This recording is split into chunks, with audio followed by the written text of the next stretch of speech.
这刀还行，想当多少钱？纹银5万两。5万两？嘿，我没听错吧？少废话，少一个铜子儿都不行。一把上好的刀剑，也不过3、5两银子。你是得了失心疯，还是吃错了药啊？这把刀，你当还是不当？省省吧，3两银子，我倒愿意考虑考虑。哼！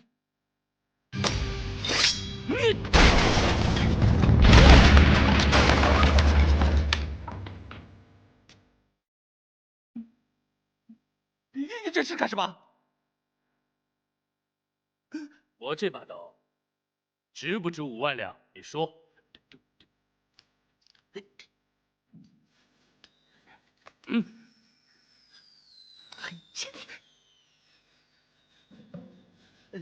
这么大的数目，我做不了主。你且等等啊！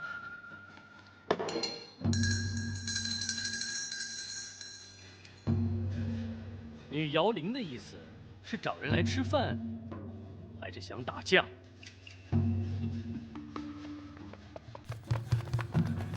这小子上门恶当，把他捆起来，送到官府去。你额头上的伤痊愈了吗？二朝父，此人大有来头啊！于二总管就是死在他的刀下，依小的看，还是上报吧。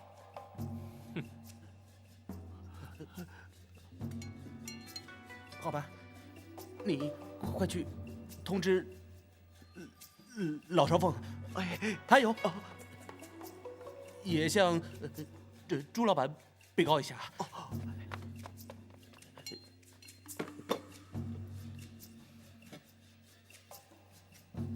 没想到，当这么一把破刀，还这么麻烦。你不是一直都喜欢那位袁姑娘吗？现在好不容易事情都谈定了，你怎么就退缩了呢？哎呦，哎，下个月初8就是你成亲的日子，儿子啊，你不能再这么躲下去啊！哎呀，初8就结婚，你算起来还不到1个月呢，有多少事儿没办？你怎么就这么憋屈呢？啊！孩子的个性你又不是不知道，说话也不知道放轻点儿。哎呀，我是感慨万千呢。我从曾祖父那代起，我们二房世代单传，偏偏又生了这么个不争气的儿子，难道我们二房就要断了香火不成？哎呀，好了好了好了，你少说2句吧，还是让我来好好劝劝他吧。大老板，大老板，我不是跟你们说过不要来吵我吗？怎么偏不听啊？小的不敢不来，有人上门恶当，简直想把当铺给拆了。那张朝凤呢？先应付着，叫小的来向您禀报一声。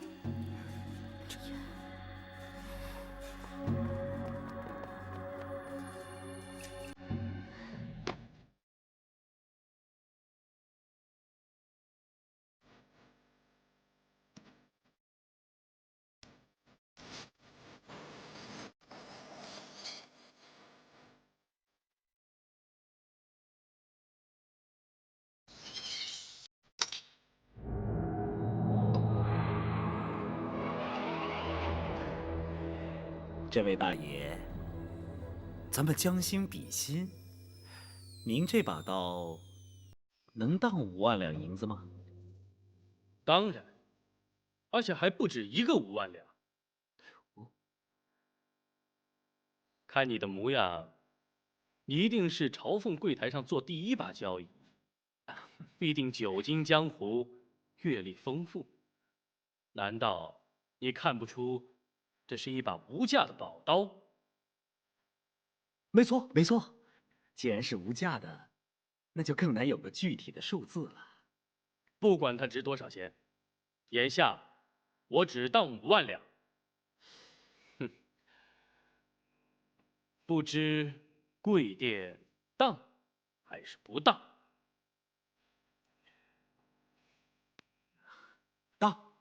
当然当了。开当铺哪有不收当的？不过，小店虽然还算是略具规模，可是一时半刻也拿不出5万两银子来呀。我打听过了，在沙河县有一个富裕米粮行，是你们朱老板开的。没错。此外，在三柳镇有一个富记盐铺米粮行，也是你们朱老板开的。大爷，您打听的可真够清楚的。还有，在你们朱老板名下有富悦客栈、富锦绸缎庄，这下可好啊！整个沙河县三柳镇老百姓的衣食住行，全都由你们朱家包了。不敢不敢，大爷您这话，毕东家实在是不敢当啊。不必假惺惺，这还不算，朱长富还拥有大批的田舍房产。我听说，就连这半条街都是你们朱家的。我说的这些，全都假不了吧？大爷，这是毕东家几代人辛辛苦苦攒下来的。攒下来的啊！哼，我看是压榨穷苦老百姓换来的吧。哎呦，大爷，您这话就严重了，严重了。何谓严重？这全是不折不扣的事实。怎么回事？究竟发生什么事了？小凤，听说有人要恶当。老东家，不是恶当，是误会。误会。你就是朱长富？对，别人就是朱长富。这位大爷，有何指教？我先问你，你门口绣着一面大旗，上面写着“天下第2当”，什么意思？啊，那是当初小店开张的时候，县大老爷赏脸，亲自给题的字。哼，癞蛤蟆打哈欠，你好大的口气！那我倒要请教你了，你是天下第2当，那谁才是天下第1当呢？鄙人读书不多，见识不广，但是据县大老爷说呀，这天下第1当，那是皇宫大内，富有四海，无人可比。你好大的胆子，简直是目无君上。不过今天我们先不提这一段，话归正题。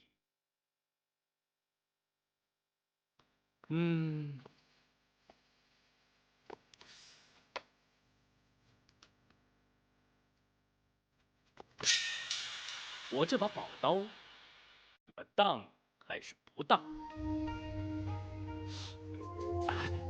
咱们开当铺的，打开门面做生意，哪有不收当的？只不过这位大爷您开的价，也实在是太高了一点。你是当家的老板，你说。这位大爷，您打算这把刀当多少？5万两纹银。什么？一个子都不能少。5万！5万，当还是不当？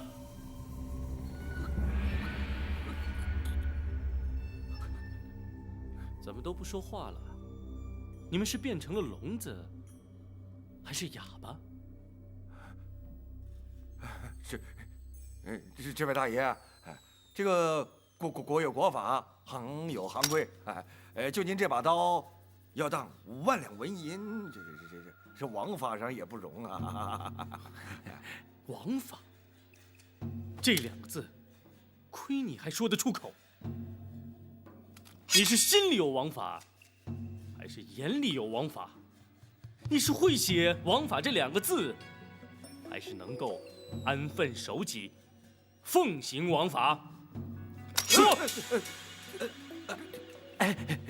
这位大爷，您这把刀，就算我们收当，可是5万两纹银，那是个大数字啊，只怕用骡车装也得好几车呢。那倒不要紧，我不坚持要现银，可以折算。折算？怎么折啊1两银子可换100文钱，5万两银子可换500万文钱，这笔账对不对？对。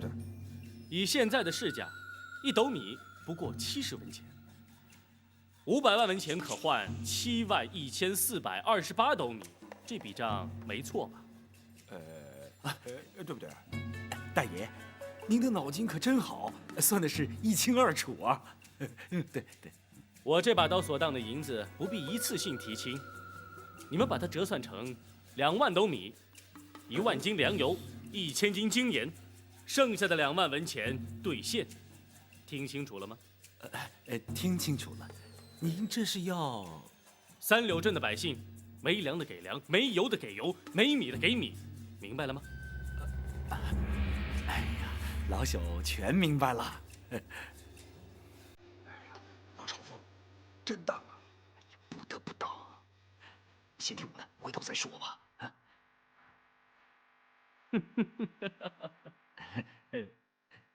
既然当，总得开个当票啊。当然，一切按你们的规矩来。那就得先请教大爷您贵姓大名？姓白，名玉堂。各位父老乡亲，各位父老乡亲啊！哎，各位父老乡亲，各位父老乡亲，大家都听好了，富裕粮行正在发赈灾的粮食，每人限领1斗，大家赶快去排队吧。哎，我说各位啊，不要着急，也不要慌，每个人都有份儿，每个人都有份儿。哎，父老乡亲们，请都听明白了，富济盐铺粮油行正在发盐发粮油，每人领盐半斤，领油5升，请赶快去排队领吧。哎，快去啊，快去啊！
终日打雁，却被雁弄瞎了眼。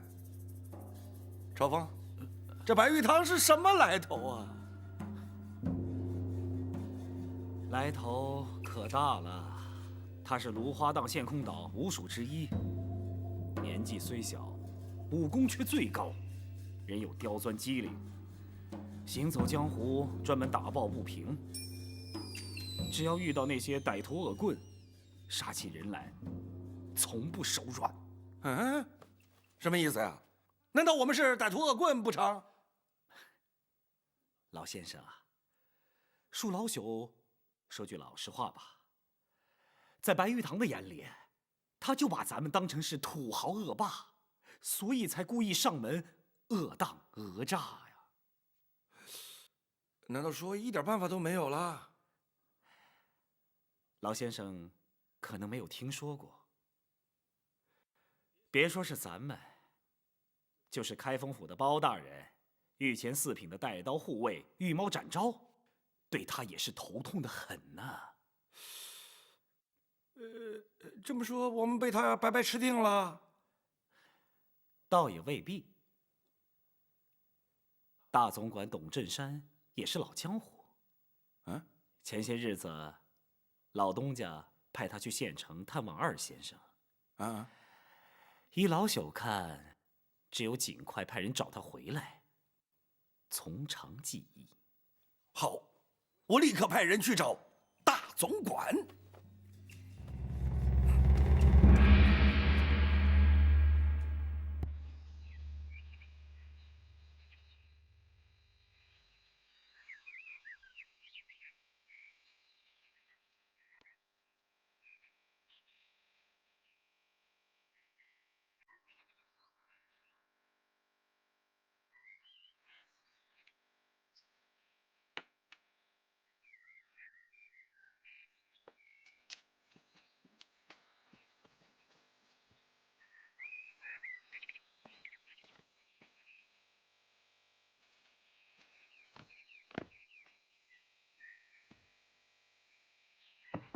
有人在吗？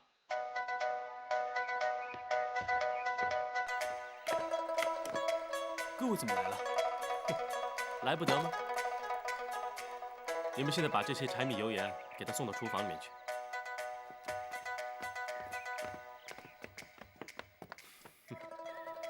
你为什么不去领米领油啊？那不是我的东西，我凭什么去领？这是什么话呀？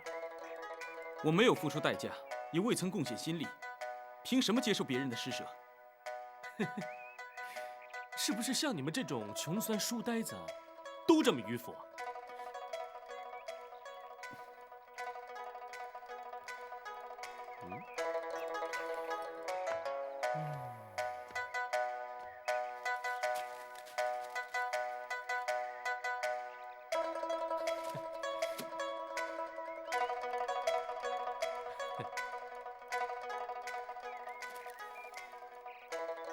纨绔不饿死，儒官多误身。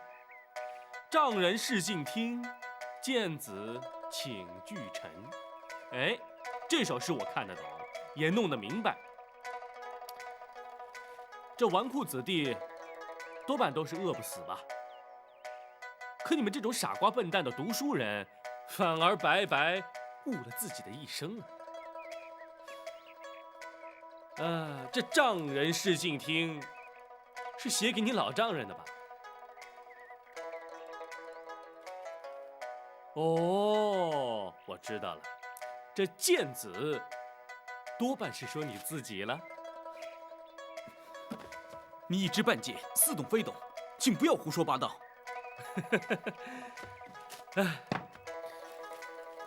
这首诗多半是你自己写给自己的写照吧？这首诗不是我做的，作者是杜甫。杜甫？这个名字我听说过，但我不认识他。杜甫是唐朝大诗人，你当然不认识。哦，这也难怪。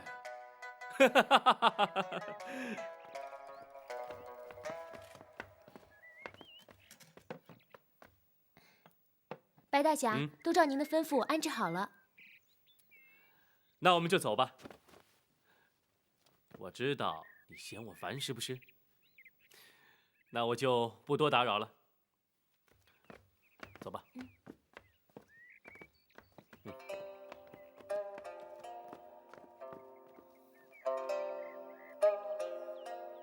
世上要是多些这种人，只怕就会太平多了。你怎么去而复返？山不进我，我进山，方才是不请自来。这次我可是礼貌拜访。听说你有酒有菜，可以请我喝2盅吗？这些酒菜本来就是你的。哎，这话可不对。这些东西既然送给你了，它就是你的。现在你是主人，我是客人，我可以进来吗？我能说不行吗？请吧。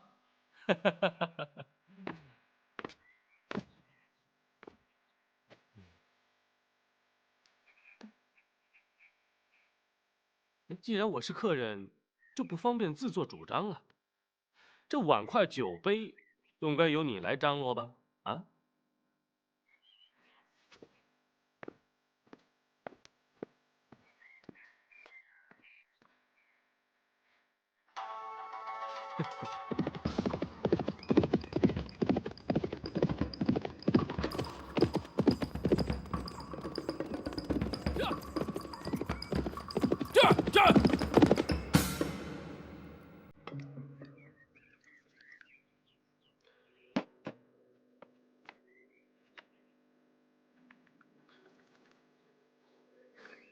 我听人说呀，不爱喝酒的人是最无趣的人。圣人说酒意乱性。圣人？哪个圣人？难道就凭你还想当圣人不成？难道你跟我说话，每句话都要带一个损字吗？哎，我何尝损你了？我记得有个古人说过：“天若不爱酒，酒心不在天；地若不爱酒，地下无酒泉。天地既爱酒，爱酒不愧天。”哎，慢点慢点，你怎么也会背这首《月下独酌》？哦，原来你是读过书的，只不过一直跟我装疯卖傻罢了。罢了罢了罢了，我读的那几本破书啊，和你这满屋子的诗书比起来，简直是小巫见大巫，自不量力。来，我再敬你一杯。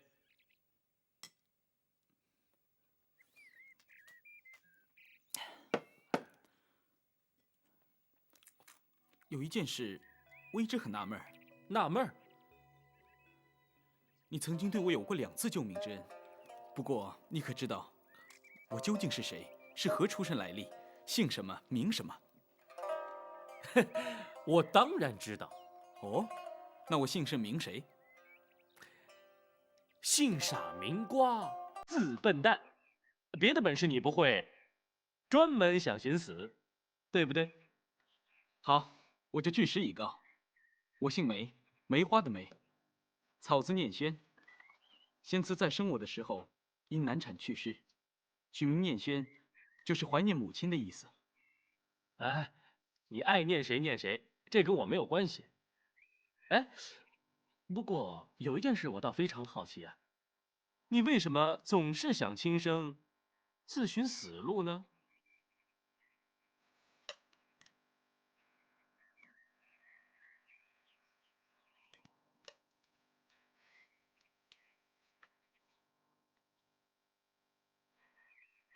你吃过枣子吗？当然，枣子是何颜色？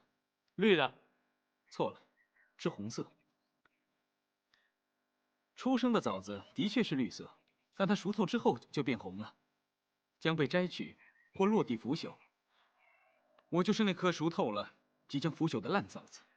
哼，好臭屁啊！什么？好臭屁！哎，算了算了算了，算我没说。哎，你见过火吗？当然。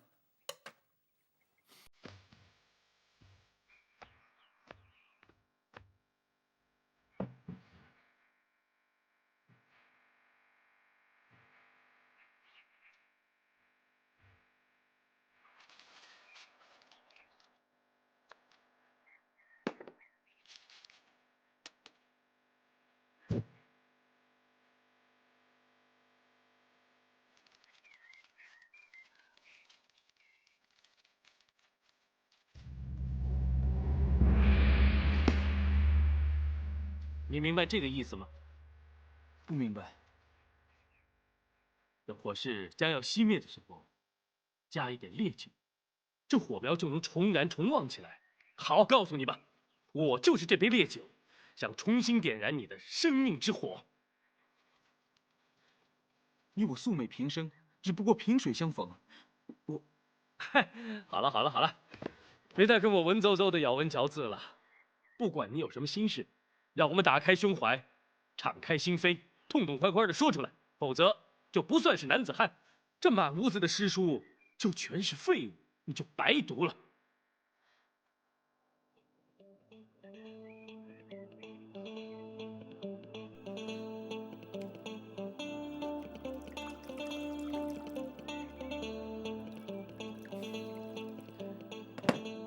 怎么了？我没念轩，敬拜大侠一杯。好，我白玉堂就生寿了。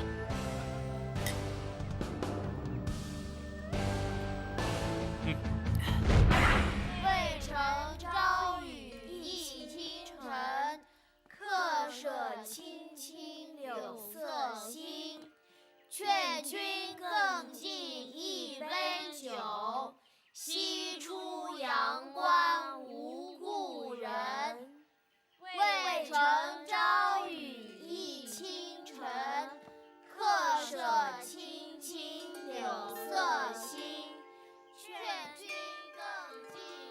当时我13岁，先父是个泥匠，不过身子虚弱，老是生病，无法经常干活，就连5文钱的束修都缴纳不起。可是我偏爱读书，每天只好在草堂外偷偷跟着学。下面我给大家讲解说明一下。王维，字摩诘，唐朝太原人。开元年间中的进士。他一生写过很多的诗，这是其中的一首。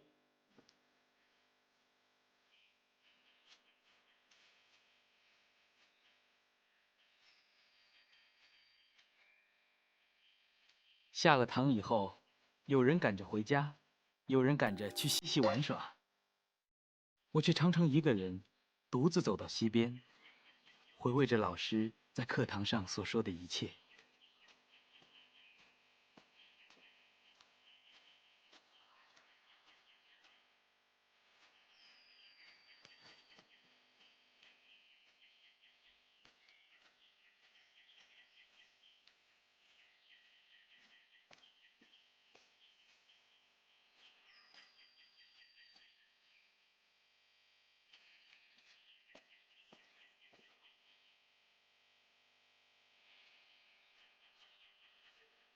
梅念轩，梅念轩，你等等我！梅念轩，梅念轩，你等等我！干什么？这是我娘做的荷叶饭，里面有肉、有栗子，还有虾米，很好吃的。我不饿。你少骗我，我知道你今天什么也没吃。我真的不饿。我不管，反正我一个人吃不完，你陪我吃。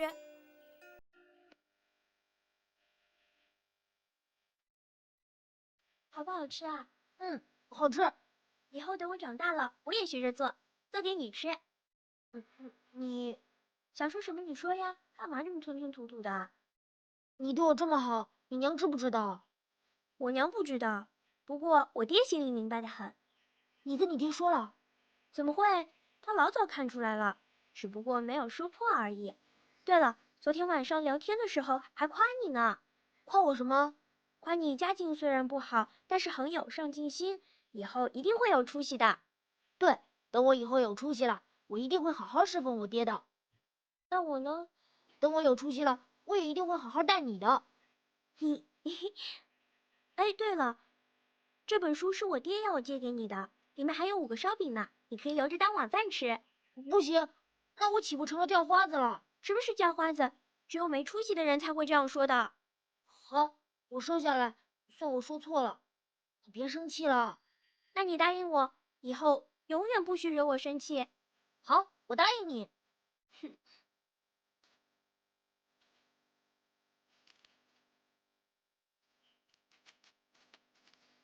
父亲的工作很辛苦，要挑泥、搅泥、敷泥墙，还得爬高窜低的。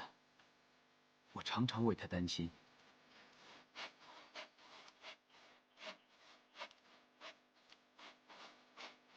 爹，我回来了。轩儿，你又去学堂偷偷听课了？对。都说你是一个读书的材料，偏偏我供养不起你。爹，别说这些了，反正读书都要靠自己的。哎，对了，您还没吃午饭吧？我吃过了。你骗人！我这里有2个烧饼，你拿去吃吧，顺便歇一歇。爹，您越不肯吃，身子就越不好。小儿子求求您了，好不好？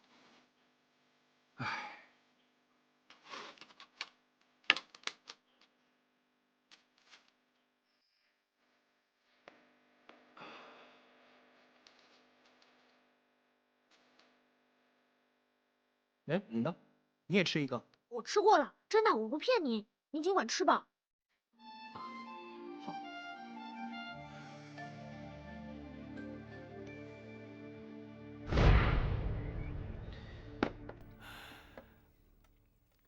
父慈子孝，在这个年头，已经很不容易了。父子2个相依为命，就这样度过了我的童年。不能供养我读书，父亲觉得很内疚。有一天晚上，袁老夫子和他的女儿袁傲冰突然前来探访。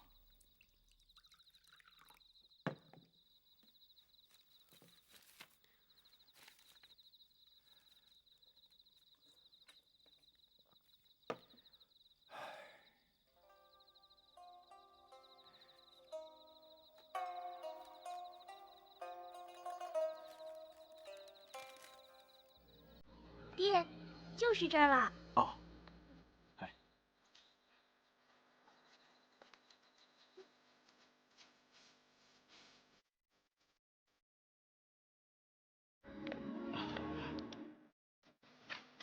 哎呀，冒昧来访，还请不要介意。原来是袁老夫子，怎么敢当？家里又破又乱，真不知该怎么待客。哎，快请进来吧。好好好。请坐，请坐。好。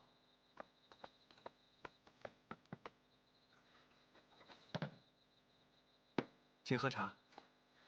你可千万不要客气，我可不是来做客的。油灯这么暗，小心看坏眼睛了。袁老夫子好。哎，好好。哎，真是个不错的好孩子啊。袁老夫子第一次上门，可是有什么大事吗？也没什么太大的事，就是想来和你商量商量。有事袁老夫子尽管吩咐，我这种人能有什么可商量的？我呢，想收念轩做我的学生。啊，我们可教不起学。您先听我把话给说完。我教了那么多的学生，难得看到一个天赋既高又肯用功的学生，所以啊，我打算免费的教他。这可不太好意思吧？这里面的道理你可就不懂了。所谓得英才而育之，乃天下至乐也。那咱们可就这么说定了，明天开始正式上学。嗯。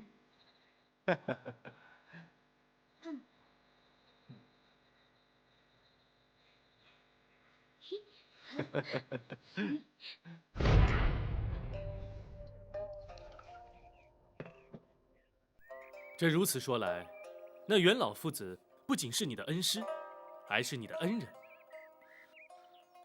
一点不错。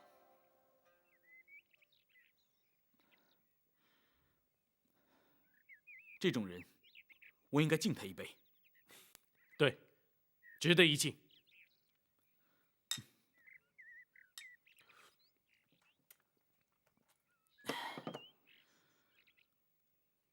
不过，袁老夫子的好意及恩典，却为他带来了相当的困扰与麻烦。这原本是好事儿啊，怎么会有困扰和麻烦呢？问题就出在袁夫人。袁夫人，若是从严来说，袁夫人或许有些势力，但若是从人性角度来说，这也是人之常情。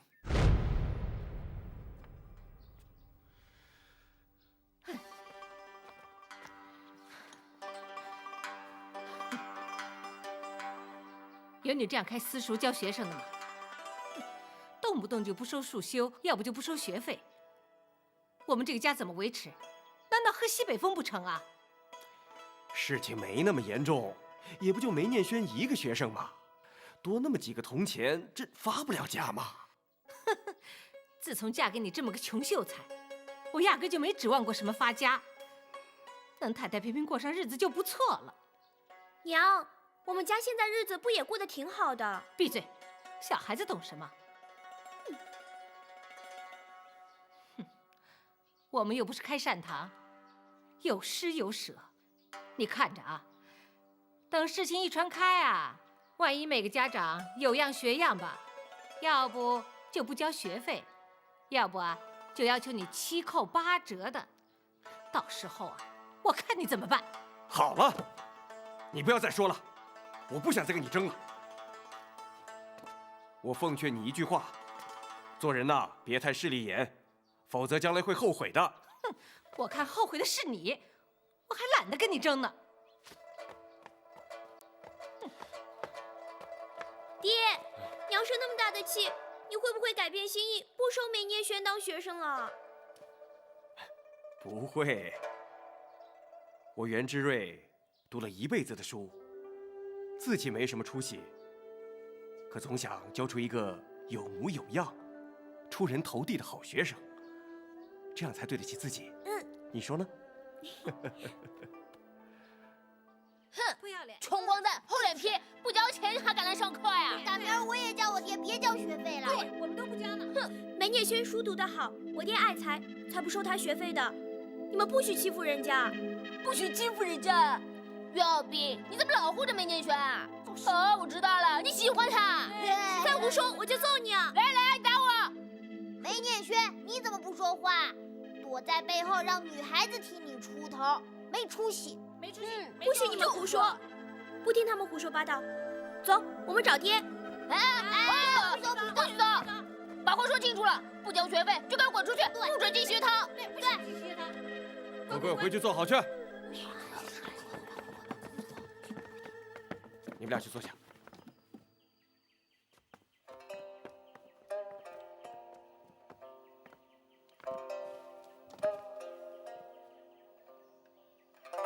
读书是件好事啊，有钱能读书更是一件幸福的事儿。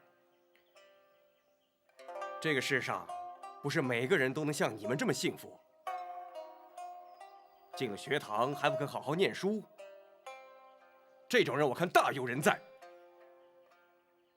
枉我这一阵子教你们读书之道、圣人之学，却学不会同情和欣赏，白费了我一番苦心啊！每个人都要罚，通通罚面壁思过。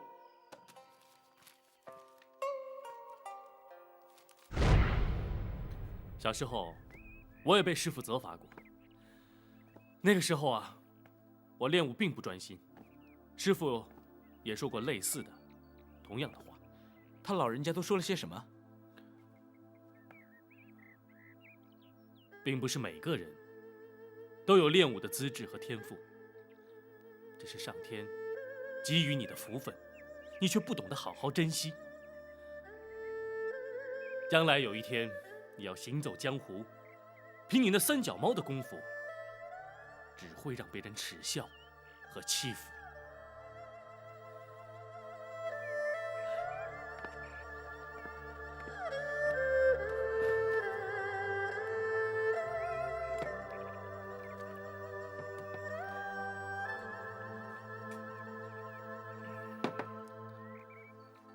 师傅罚我在祖师爷的神像面前跪了3天3夜，直到最后的时候，我才终于想通了。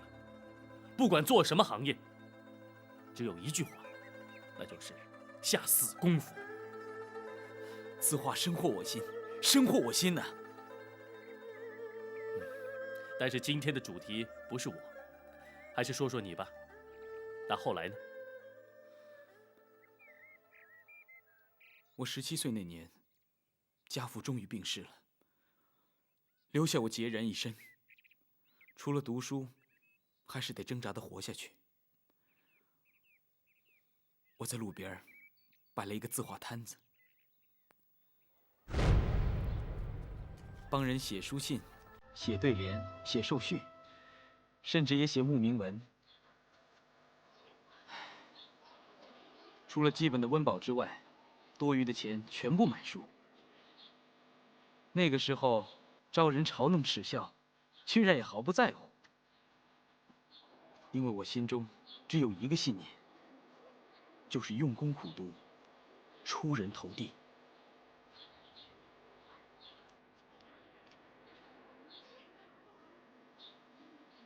你瞧他，来，这年纪轻轻，胡子都没长齐呢，能写什么好文章啊？是不是？字倒写得不错啊。行了，别管闲事了，来，我们走吧。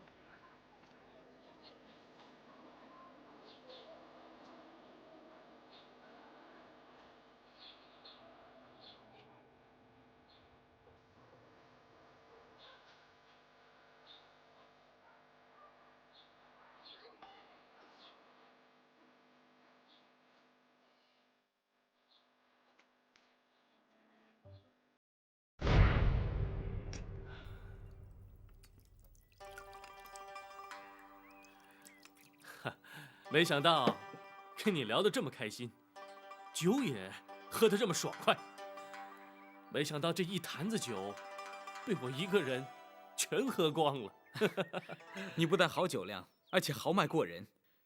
原本嫌你爱管闲事，如今却对你十分敬服。你这种马屁话一说出口啊，就成了一个俗人了。来，我再敬你一杯。好。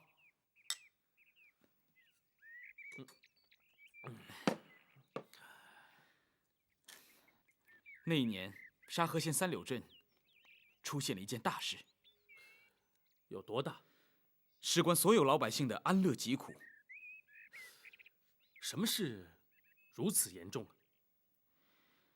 原任沙河县的县令是个清廉的好官，没想到得罪了权臣，被革了职。接任的县令，也就是现在这位，叫朱善仲。看起来精明严谨，却是个酷吏。到任不久，就巡视地方，来到了三柳镇。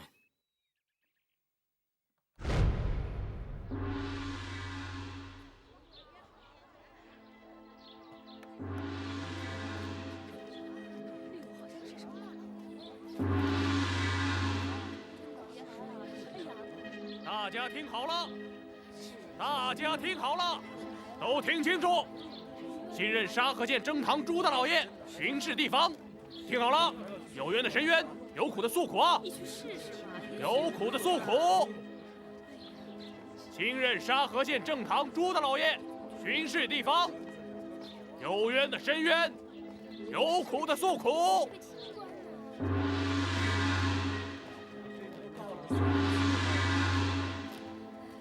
大家听好了，新任沙河县正堂朱大老爷巡视地方，有冤的申冤，有苦的诉苦。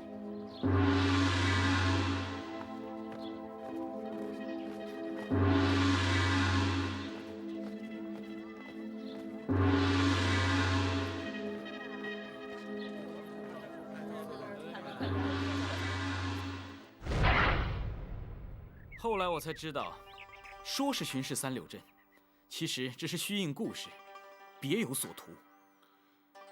他一路招摇前来三柳镇，为的只是探望一个人。哦，什么人？他的亲叔叔，也就是那间当铺的老板朱长富。原来是交其功名于家人之前，并非为了地方百姓。正是。从此之后，三柳镇的百姓虽不至于民无教类，但老百姓的生活却一日苦过一日。原本是一家小当铺的朱长富，却越来越发，借着当铺剥削百姓。你不必说了，这些我已经明白了。难道你就因此而想不开？总想自杀？当然不是。读书人虽然过于迂腐，但也不至于如此。那你为什么三番两次想要自杀呢？说来，亦是一段凄凉伤感的故事。我愿意听。简单的说，在袁老夫子和奥冰姑娘的鼓励之下，我先后中了秀才和举人，而且都是独占头魁。哦，这么说，你既是会员，也是解元，只差一个状元，就是3元及第了。坏就坏在“状元”2个字。此话怎讲？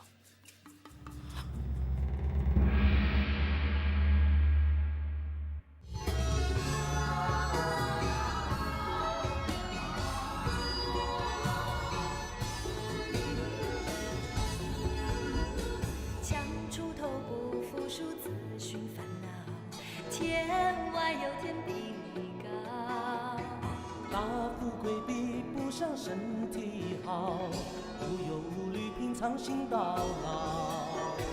看得透，想得开，别爱计较，狂风大量开口笑。我朋友要比多愁人好。学大多了。真心好，久了总会被看到，不需要急着让别人知道。真承诺，感情友谊才是宝，强迫人情冷暖最明了。现在讲谁傻瓜言之过早，人会好心有好报。人生有什么才不算少？自己快乐满意就好，自己快乐满意就好。